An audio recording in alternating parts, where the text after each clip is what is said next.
I just got out of an exhibit that kind of blew my mind, so I want to share some of my first impressions of Titanic An Immersive Voyage. And I got a bone to pick with you guys, because why you gotta hurt me like that? The exhibit isn't tied with any gallery, library, archive, or museum. It is incredibly informative, and the storytelling that's the part that blew my mind. The way they effectively told stories and made you feel things was incredible, and we should apply some of those things at our own institutions, obviously at a significantly smaller scale.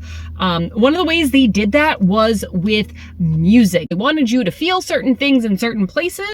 It worked. And there was one point where they were like subconsciously trying to prepare you to like transition into something completely different. And me, I'm just like, hey, this is a weird music choice. Why are we doing this? And I was so focused on that when I transitioned to the place the music was meant to prepare me for, I was not prepared. One of the other really effective things was this was an immersive experience, and it really showed me immersive doesn't have to mean expensive. Immersive can just mean a gigantic image, a little like three-dimensional thing.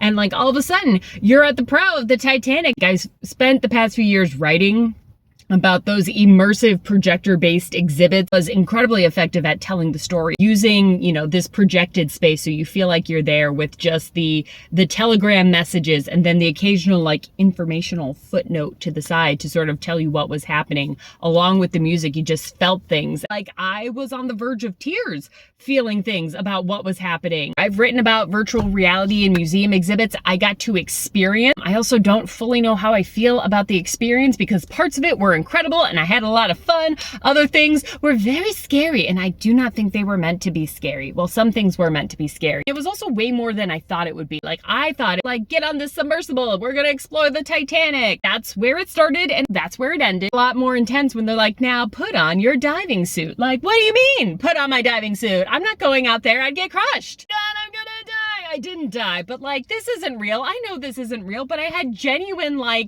fear. You're aboard the ship while it was sailing, and then you shrunk. Why were we shrinking? That was very confusing. Why were we tiny? The plates are falling down because the ship is sinking, and I did not like that. I also did get some dizziness and some motion, gotta make sure I don't fall over. And towards the end, this is the bit where I've got an issue. How dare you? How dare you? You make me feel things, you monsters. I was not emotionally prepared for that. Long story short, check it out. The VIP experience was totally worth it because that included the virtual reality. I'm going to talk a lot more about this later, but yeah, it was great. Check it out. Okay, bye.